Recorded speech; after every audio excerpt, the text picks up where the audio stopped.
Dieu, que cette musique nous conduise ce matin. Restons concentrés dans la présence de Dieu. Gloire à Jésus. Gloire à son Seigneur. Il est digne. Rabbi, gloire à toi. Tu es élevé ce matin. Le Seigneur de gloire, Jésus. Merci. J'aimerais que chacun d'entre nous, sa prière, demande à Dieu, parle-moi personnellement. Amen, Seigneur. Ouvre ta bouche pour dire, Saint-Esprit, révèle-moi la volonté du Père. Révèle-moi la volonté Seigneur, du Père. parle-moi, Seigneur. Parle-moi, Seigneur, de Seigneur, je veux entendre ta voix. Je veux connaître ta volonté, Je veux Seigneur, que tu me dises des mots, car mon Seigneur.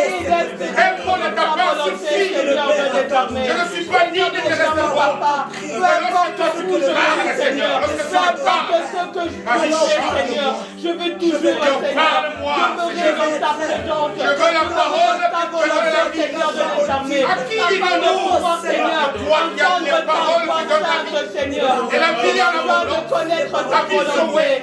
Voilà pourquoi être Seigneur de les armées. Je te prie dans le nom du Seigneur Jésus-Christ. J'ai faim, j'ai soif. Oh Seigneur, révèle-moi la civile révèle-moi les choses. Révèle-moi ta volonté, Seigneur, de les armées. Afin que je puisse être éclairé. Afin que ma vie puisse être éclairée. Pas n'importe comment, mais éclairée par la lumière qui vient de toi, Seigneur. Car je t'appelle la lumière de ma vie. Tu combles les vallées. Éclaire mon chemin, Bénissons ton nom. Parce que nous savons que tu parles. Amen. Tu es Dieu qui nous dit des choses.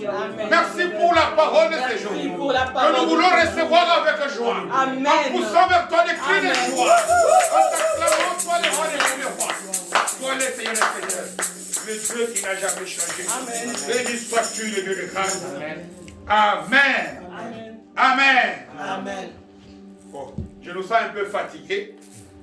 Je sais qu'il fait très froid. Il a fait très froid depuis au moins 2 semaines. On a connu un froid comme ça ici. En Europe, il y a peut-être une vingtaine d'années où il fait très froid. Mais Dieu nous aime, Dieu nous garde. Et la météo annonce à partir de demain des températures un peu plus clémentes. Amen.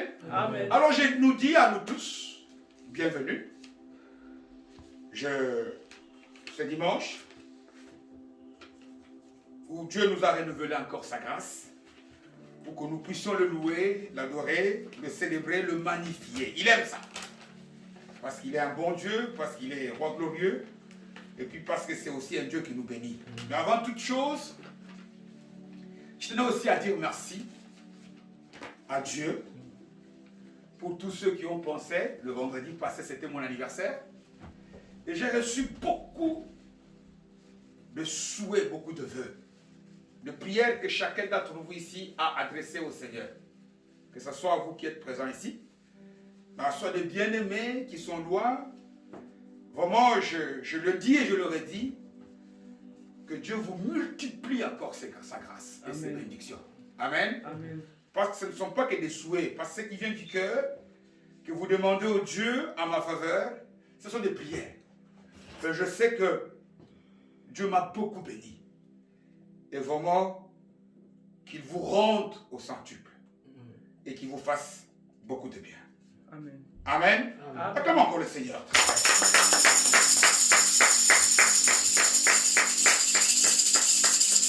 Voilà, c'est dimanche, l'avant-dernier de ce 2e mois de l'année.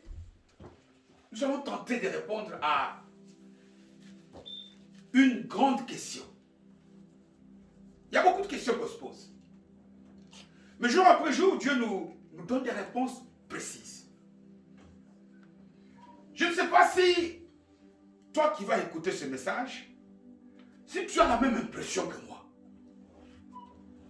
Et que nous avons l'impression que la manière dont Dieu agit dans nos vies individuelles, comme si ça n'est pas ce que nous voulons réellement. Nous entendons beaucoup de choses de la part de Dieu. Nous lisons beaucoup de témoignages dans la Bible. Nous écoutons beaucoup de témoignages sur les réseaux sociaux, dans des églises, dans des conférences. Des gens disent, Dieu ressuscite des morts. Dieu fait ceci, Dieu fait cela. Mais chacun d'entre nous ici, chacun d'entre nous, toi qui écoutes ce message, quel que soit l'endroit où tu es, lorsque tu regardes à ta vie,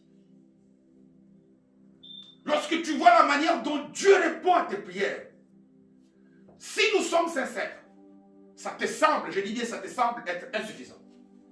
Et Dieu va nous donner l'une des réponses, il y a beaucoup de réponses à cette question-là.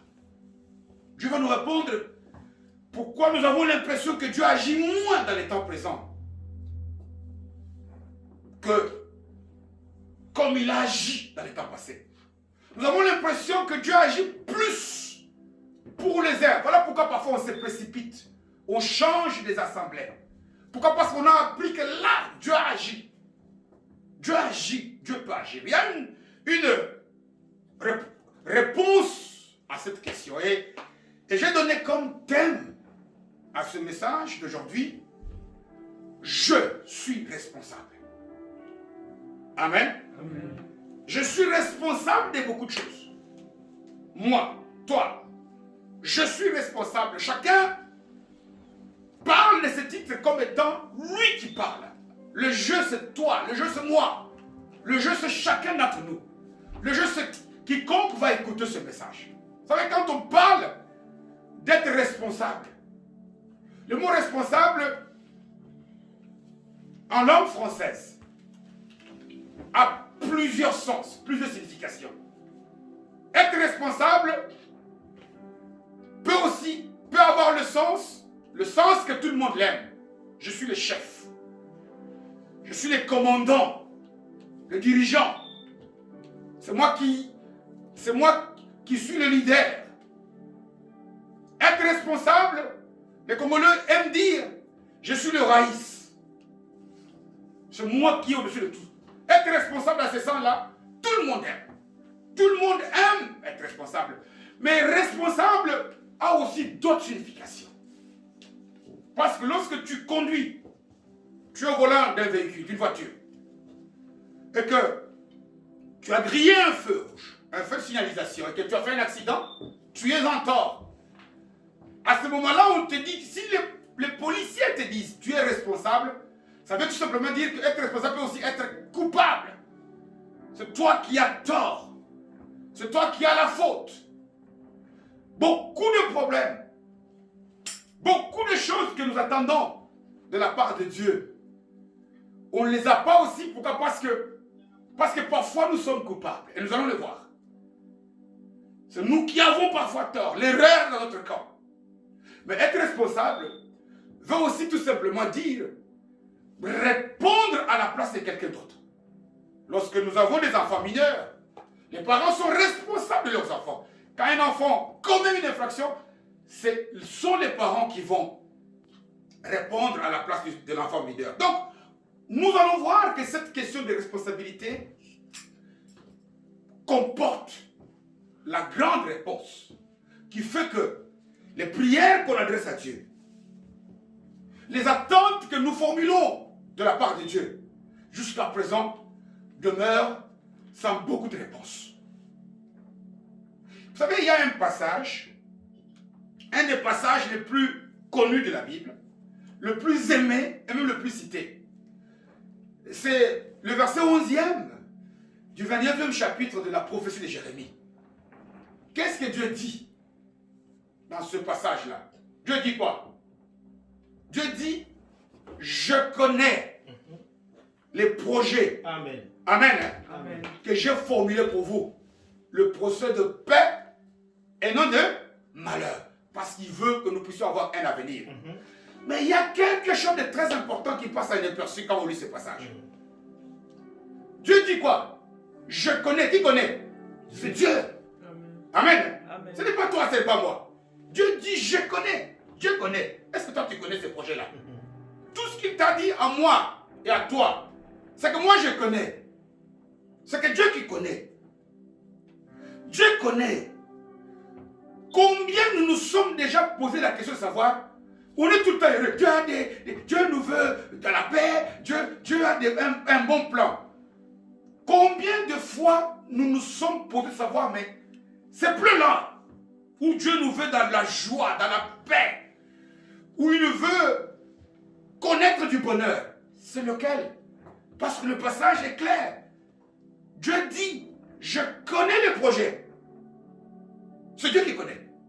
Or, tout ce que Dieu connaît, si on ne te l'a pas révélé, toi tu ignores tout. Amen. Hein? Parce que ce n'est pas révélation que nous pouvons savoir. Combien de fois, combien d'entre nous ici, nous nous sommes posé la question de savoir pourquoi Dieu nous a-t-il donné la Bible? Pourquoi Dieu veut-il que nous puissions prier? Pourquoi Dieu veut-il que nous puissions venir à l'église? Toutes ces choses, jeûner. Je vais aller plus loin. Pourquoi nous, les humains, l'homme et la femme, nous sommes la seule créature de Dieu, la seule, l'unique, que Dieu a créée à son image et à sa ressemblance. Même pas les anges. Voilà des questions que nous devons nous poser. Ce n'est pas, Dieu ne fait rien pour rien. Derrière tout ça, il y a des choses que nous devons chercher à ce que Dieu puisse nous révéler. Pourquoi la prière? Pourquoi nous faisons des cultes? Pourquoi les actions de grâce? Aujourd'hui, nous sommes dans la partie vie organisée. Mettre de l'ordre dans notre marche chrétienne, dans nos vies. Ici, aujourd'hui, nous vivons en désordre. On fait des choses en désordre. On prie, on ne sait pas pourquoi. On fait des cultes, on ne sait pas pourquoi. Dieu nous a créés à son niveau. On fait des jeûnes. Je vois des gens parfois qui se filment en pleine forêt, en montagne. C'est bien. C'est biblique. Il y a des gens qui l'ont fait. Mais tu le fais pourquoi? Tu vas voir qu'il va commencer à te donner son opinion à lui. Moi, je fais parce que... Mais ça, c'est ton opinion. Avec Dieu, on agit selon l'opinion de Dieu, la volonté de Dieu. Amen. Nous devons chercher à savoir qu'est-ce que Dieu a mis derrière toutes choses. Et c'est en tentant d'avoir une réponse claire sur ce plan-là que Dieu a pour nous. C'est pour l'accomplissement de ce plan-là, le plan qui nous donne la paix, que Dieu nous a dotés de tout, qui nous a créés à son image, à sa semblance, qui nous a donné à prier, à jeûner, à faire des cultes, à chanter, à les louer. Et nous allons comprendre que, en comprenant ces choses-là, nous allons voir que nos vies vont changer. Non seulement cette année, mais toutes les années à venir. Amen. Amen. Amen. Mais avant toute chose, je vais nous demander de lire un passage. Et ici, nous rentrons toujours aux origines, dans le plan parfait de Dieu. Vous savez, la Bible, moi j'ai toujours dit que je peux la subdiviser en 3 parties. La Bible. Les 2 premiers chapitres du livre de la Genèse, ça c'est la volonté parfaite de Dieu pour l'humanité. Le chapitre 3e de la Genèse, 2e partie, là c'est la chute, le péché. Et à partir de Genèse 4 jusqu'à Apocalypse, ça c'est le plan du salut. Amen. Hein? Et quand nous voulons savoir comment Dieu a fait des choses à l'origine, on doit rentrer dans les 2 premiers chapitres. Nous avons vu quand on a vu l'organisation pour que nous puissions savoir que Dieu nous veut dans l'ordre. On est rentré dans Genèse 1, le tout premier verset, où Dieu organise tout. Dieu veut de l'ordre, Dieu est précis. Et ici, dans le second chapitre, le 2e, nous allons lire 3 versets. Genèse, chapitre 2e, j'ai lu 3 versets. Le verset 15e, 16e et 17e. Amen. Amen. Amen. Je vais lire la parole de Dieu au nom de Jésus. Amen. Il est écrit ceci. L'Éternel Dieu prit l'homme et le plaça dans le jardin d'Éden. Et il y a un but. Lequel? Pour le cultiver et pour le garder. Verset 16e. L'Éternel Dieu donna cet ordre à l'homme. Tu pourras manger de tous les arbres du jardin. Mais tu mangeras pas de l'arbre de la connaissance du bien et du mal. Car le jour où tu en mangeras, tu mourras certainement, parole du Seigneur. Amen. Amen. Amen. Ah, il y a ici quelque chose de trop important qui va, je l'espère, te révéler, nous révéler. Lorsque Dieu dit, j'ai des projets que moi-même je connais. Maintenant, Dieu ici cherche à nous révéler ces projets-là sur lesquels. Et j'aimerais ici attirer l'attention de tout le monde pour que tu ne regardes pas l'homme qui te parle. Que Dieu te bénisse, Maman Sylvie. Pour toute la peine qu'on se donne, que je bénisse tous ceux qui sont sur les réseaux, tous ceux qui écoutent. Ça n'est pas facile d'être concentré, mais la parole est importante. Que, si tu suis cette révélation, ta vie, ma vie, nos vies changent. Amen. Amen. Amen. 3 versets. Ici, il n'y a pas encore de péché. Le verset 15e déjà nous révèle quelque chose de très important. Vous voyez, Dieu a créé tout, on l'a dit quand on le loue. Les cieux, la terre, les anges, les archanges. Dieu a tout créé. Mais lorsqu'il crée l'humain, avant même de le créer, on dit qu'il crée un jardin. Éden veut dire délice. Jardin d'Éden veut dire jardin des délices, où il y avait tout. La création de l'humain est un mystère. Un mystère. Et nous allons voir pourquoi. Est quelque chose d'extraordinaire. Regardez que lorsque Dieu tout crée, il dit c'est bon. Il dit c'est bon. Et il crée les cieux, c'est beau. Vous vous rendez compte quand il crée même le soleil, un astre extraordinaire. Mais il dit c'est bon. Mais lorsqu'il crée l'humain, quand je dis l'humain, c'est l'homme et la femme, la race humaine. Là, il dit, créons l'homme à mon image et à ma ressemblance. Je dois créer l'homme comme moi. C'est-à-dire que quand l'image de quelqu'un se close, qu'on voit l'homme, on dit ça c'est Dieu. La ressemblance, c'est quand lorsqu'on voit l'homme agir, on dit il agit comme Dieu. Nous sommes le seul, même pas les anges. Vous savez, il est écrit dans la parole, je pense que c'est l'Épître aux Hébreux qui dit les anges sont des esprits au service de Dieu, mais en faveur des hommes. Amen. Amen. Amen. Tandis que nous sommes l'équivalent. Il y a même, je pense, le psaume 8 qui dit, mais qui est l'homme pour que tu puisses lui donner, je l'ai dit avec des mots simples, autant d'honneur, autant de... Mais ça n'est pas pour rien que Dieu nous a créés comme ça. Et la preuve, c'est qu'ici, il installe l'humain, l'homme. Parce que l'humain, pourquoi? Parce que ici, c'est dans la suite du passage qu'il va former Ève. Ici, Ève est encore dans Adam. C'est dans la suite qu'il va maintenant lui donner la forme. Mais spirituellement, il était déjà créé. Parce qu'on dit, Dieu créa l'homme et la femme. Quand il crée, créer, c'est partir derrière et donner. Former, c'est donner une forme à ce qui existe déjà. Et quand il le crée, il le place dans ce jardin-là, plein de délices. Mais il lui dit, je te laisse ici pour que tu gardes et pour que tu cultives. Mais il y a un sens à ça. En d'autres termes, tu peux être, toi Adam, toi Ève, toi chrétien, toi chrétienne, placé dans de bonnes conditions. Mais si tu ne gardes, si tu ne cultives, tu risques d'échouer. Amen. Amen. Tu peux être dans la plus belle des églises. Mais si tu ne gardes pas, si tu ne cultives pas, parce que Dieu dit, je t'ai placé là, il y a tout. Mais il lui a donné une mission.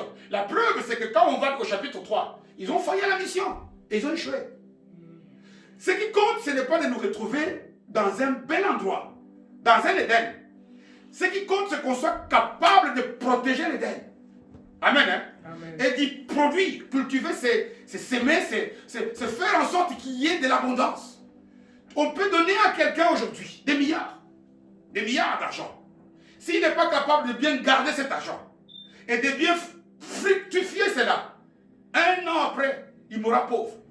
Moi, j'ai connu un ami en moi, il y a une trentaine d'années, à Bruxelles, qui a gagné à la loterie, mais qui est mort aujourd'hui, qui est allé mourir en brousse au Congo. Pauvre, minable. Alors qu'il a eu des millions. Le problème, ce n'est pas d'avoir des millions. Le problème, c'est être capable d'avoir des millions, mais écouter la suite. Bien garder les millions et faire en sorte que ces millions-là puissent encore se multiplier. Cultiver, on cultive pour avoir plus. Amen. Amen. Et puis, il ajoute une chose. Attention, on peut être dans une bonne famille et ne pas profiter de la vie de la famille. On peut être dans une bonne église. On peut avoir une bonne santé. Si on garde sa santé, si on ne fructifie pas sa santé, on peut tomber malade. Je suis responsable de beaucoup de choses. Amen. Hein? Amen. Et puis il enchaîne au verset 16. Il dit quelque chose de très important. Il dit quoi au verset 16e et 17e? Il dit, Dieu donna cet ordre à l'homme. Tu pourras manger de tous les arbres du jardin, mais tu ne mangeras pas de l'arbre de la connaissance du bien et du mal, car le jour où tu en mangeras, tu feras quoi? Tu mourras certainement.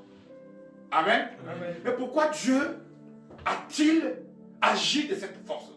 J'ai aussi un ami à moi qui se reconnaîtra s'il écoute ces messages, qui, lorsque j'essayais un peu de lui parler de la parole, il dit, mais pourquoi Dieu parfois fait il nous a mis en difficulté? Pourquoi Dieu ne pouvait-il pas faire qu'il nous donne que le choix de pouvoir ne toucher qu'à l'arbre, comment dire, qui était autorisé? Pourquoi nous a-t-il laissé le choix de pouvoir être capable de choisir? Et il dit, tu es là, tu es dans les jardins, cultive-les, garde-le. Tu vois, dans ce jardin, tu peux tout manger. Mais à ça, tu ne touches pas. Lorsque tu dis ça à quelqu'un, ça voudrait dire quoi? Nous tous ici, on est nés enfants. Le frère Aaron ici, il y a seulement peut-être 1 ou 2 ans. On dit qu'il fallait que moi je le prenne ici en voiture, ou maman, ou la grande soeur, ou le grand frère pour aller déposer à l'école. Qu'est-ce qui fait qu'à partir d'un certain âge, on dit non, Aaron, tu viens seul, tu pars seul? Ça implique quoi? Ça implique que Dieu nous voit des gens matures. Révélez-nous il y a 2 semaines. Amen. Amen. Dieu nous voit des gens responsables. Dieu nous voit des gens capables d'opérer des choix, de choisir ce qui est bien, de choisir ce qui est mal. Voilà pourquoi j'ai béni Dieu pour ce message-là. Le premier signe d'une personne mature qui est capable de mettre de l'ordre, c'est lorsque la personne se comporte d'une manière dont on voit que ça, parce qu'une personne mature, une personne responsable, on le laisse le choix de faire des choses. Amen. Hein? Amen. Vous souvenez-vous que ce jour-là, on avait lu, si je ne me trompe pas, le passage du 4e chapitre de l'Épître aux Galates, qui dit aussi longtemps que nous les héritiers, nous sommes des gamins, des bébés spirituels. On nous donne du lait. On va vivre comme des esclaves.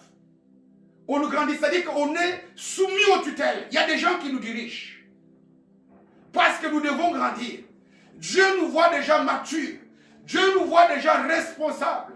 Et le fait, c'est ça qui explique ce passage qui dit « Créons l'homme à notre image et à notre ressemblance ».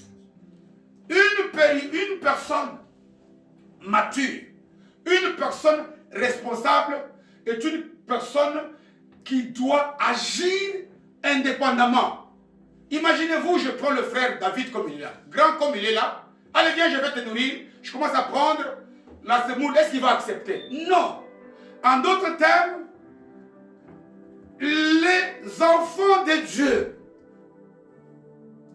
responsables qu'il est, le premier signe de la responsabilité, c'est être capable de faire des choses, de travailler. Amen. Hein? Beaucoup d'entre nous ici, nous pensons que lorsque je deviens chrétien, je vais à l'église, je prie, alors tout vient comme ça. C'est faux. Nous devons être capables de travailler. L'apôtre Paul n'a jamais insisté sur cela.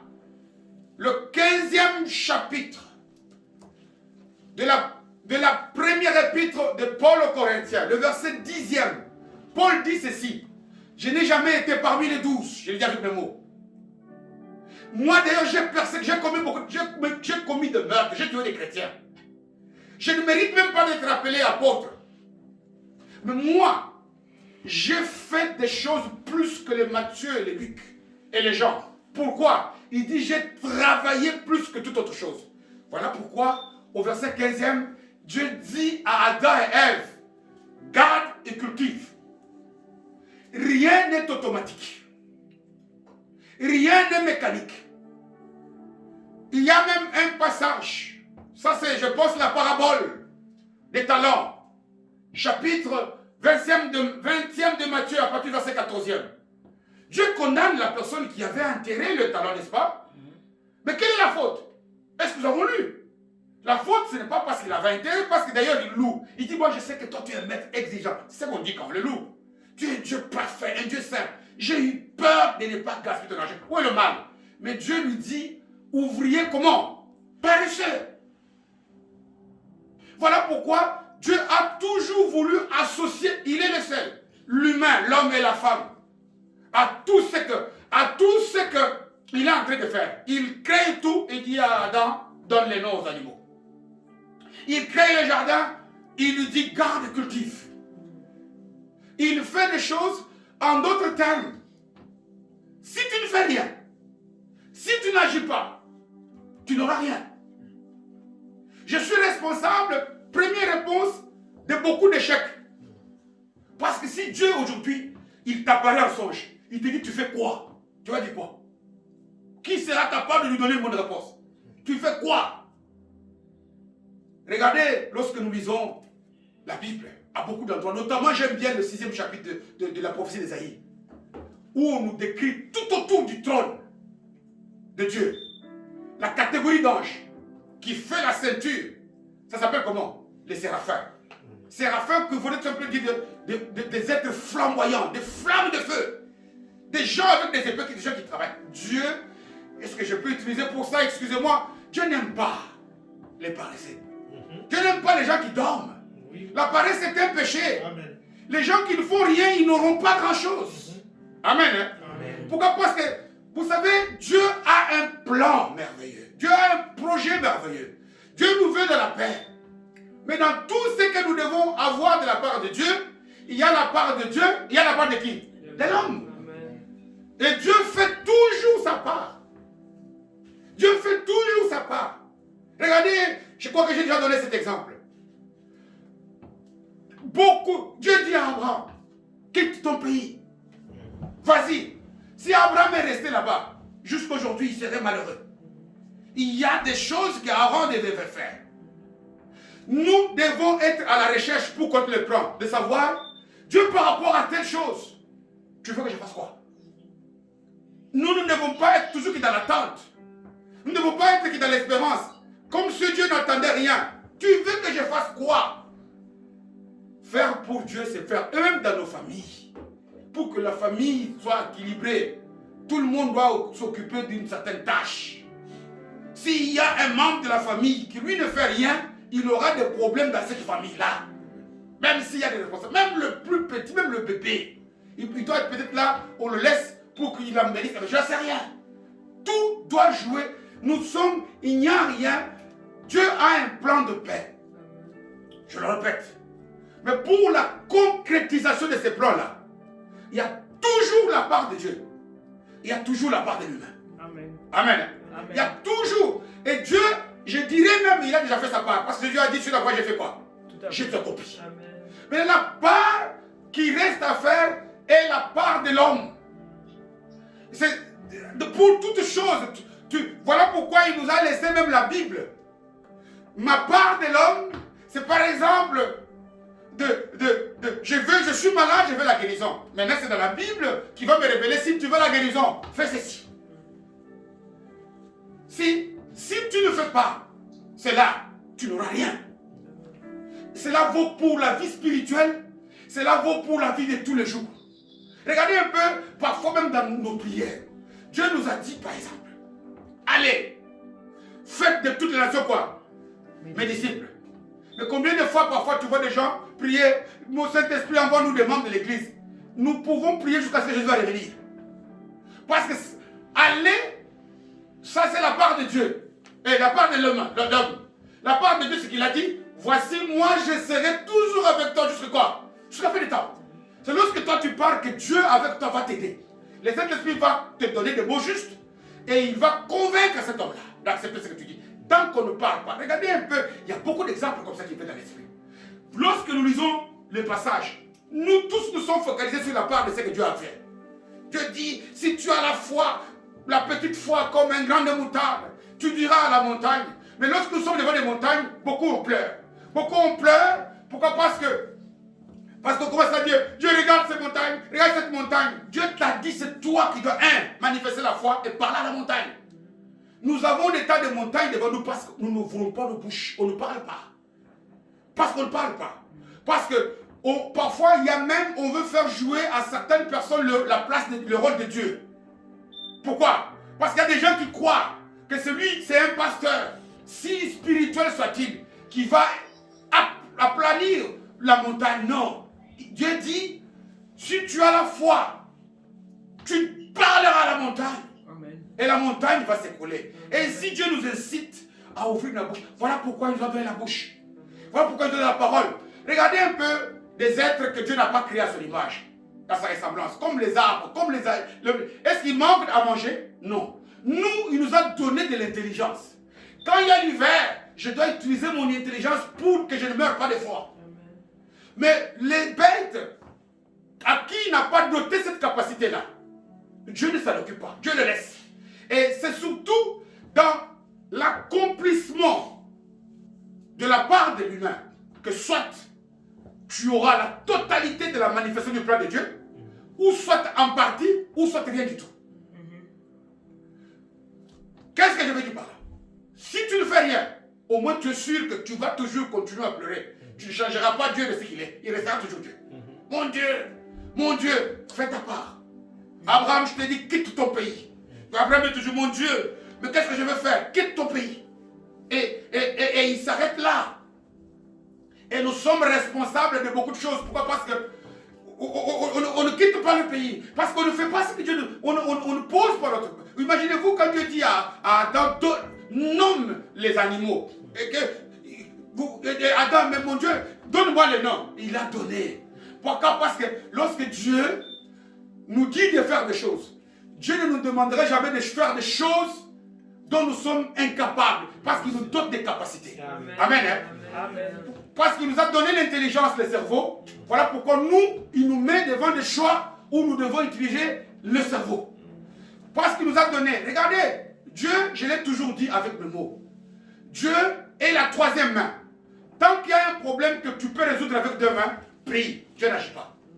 Pourquoi? Parce que nous verrons que lorsqu'il y a trois amis de Daniel, la quatrième personne, parce qu'il fallait la quatrième qui devait être le feu, alors c'est Jésus. Lorsque nous sommes devant des choses qui nécessitent trois yeux, le troisième œil c'est Jésus. Amen. Lorsque nous sommes devant des choses qui nécessitent que je puisse avoir deux bouches, la seconde c'est de Jésus. Mais tant que la chose la montagne qui est devant nous demande une bouche, on peut prier. Dieu n'agit pas. Amen. Amen. J'insiste beaucoup. Ça paraît un peu dur. Nous devons sortir de ce christianisme-là où tout est automatique, simple. Où les gens croient, non, je ne fais rien. Ou même il y a certains serviteurs de Dieu, excusez-moi, qui commencent à prendre la part de Dieu, il n'y a que Dieu qui peut le faire. Et Dieu ne fera jamais la part de l'homme. Ce que lui-même peut faire, Dieu ne le fait pas. Regardez, quelqu'un comme par exemple Saül, j'ai déjà donné aussi d'exemple. Le roi Saül, le premier roi du peuple d'Israël. Lorsque, le jour où il a désobéi, qu'est-ce que Dieu dit? J'allais affermir ton règne pour comment? Toujours. Mais parce que tu as agi comme ça. Pourquoi? Parce qu'il n'est pas allé avec sa tâche jusqu'à la fin. Tu m'écoutes. Je nous écoute. Vous êtes là. Qu'est-ce qui nous empêche? C'est la négligence. C'est la paresse. Pourquoi on veut toujours que, même pour la prière, c'est toujours qu'il y ait des gens qui prient pour nous? Pourquoi on veut toujours qu'il y ait toujours... Nous sommes créés des êtres à l'image de Dieu. Des êtres matures. Des êtres responsables. Des leaders. C'est nous qui devons accompagner. Mais aussi, nous sommes coupables. Nous n'avons pas. Pourquoi? Parce que c'est notre part qui manque toujours.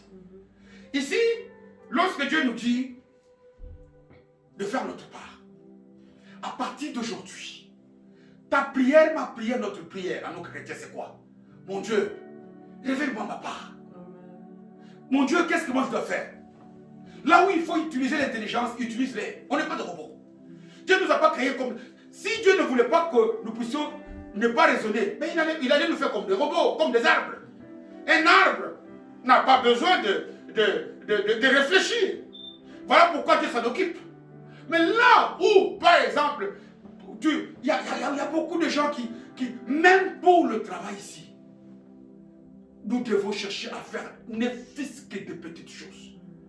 Travailler non seulement pour des choses spirituelles. Regardez que Dieu dit, vous imposerez les mains pour les malades seront guéris. C'est à nous, lorsque nous sommes devant des malades, imposons. Dieu dit, quelqu'un parmi vous est-il dans la souffrance, qu'il fasse quoi? Qu'il prie. Ne pleure pas quand tu es dans la souffrance. Prie tout simplement. Et là, tu verras l'accomplissement de la prophétie de Jérémie qui dit quoi? La parole de Dieu est comme la pluie. La pluie, quand elle tombe, elle ne peut pas ne pas arroser le sol. Donc, la parole de Dieu, pour qu'elle puisse repartir, redonner le go, elle doit accomplir sa mission. C'est toi qui... Ta mission, c'est toi qui renvoie. Mon Dieu, toi, tu as dit que je prie pour cette maladie-là. Je prie. Maintenant, tu verras la gloire de Dieu. Parce que, je l'ai toujours dit et évoqué, notre guérison, c'est Jésus qui nous l'a déjà acquis sur la croix. Mais nous sommes en train de prier pour la manifestation physique de cette guérison-là. Que chacun d'entre nous se cherche à connaître sa part. En toutes choses. Savoir, je ne sais pas, les attentes que tu as, que j'ai. Dieu a déjà fait sa part. Fais la tienne. Manifeste la maturité. Manifeste que tu es responsable. Tu verras que lorsque tu vas manifester la responsabilité, Dieu dit, celui qui est capable de bien agir avec des petites choses, Dieu va lui donner quoi? Des grandes choses. Parce que Dieu nous a rendus des gérants. Nous gérons les choses de Dieu. Dieu nous a donné des petites entités. On n'arrive pas à bien les gérer.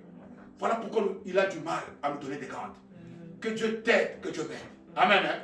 Ici, si tu peux retenir ce dimanche une chose, c'est qu'aujourd'hui, sors de la paresse. Amen. Hein? Amen. Sors de la faiblesse, de la mollesse. Sors de chercher toujours à compter sur les autres. Travaille, cultive, garde, manifeste que tu as la ressemblance de Dieu et tu verras la gloire de Dieu. Que Dieu te bénisse. Merci, roi des rois. Je voudrais que nous puissions prier.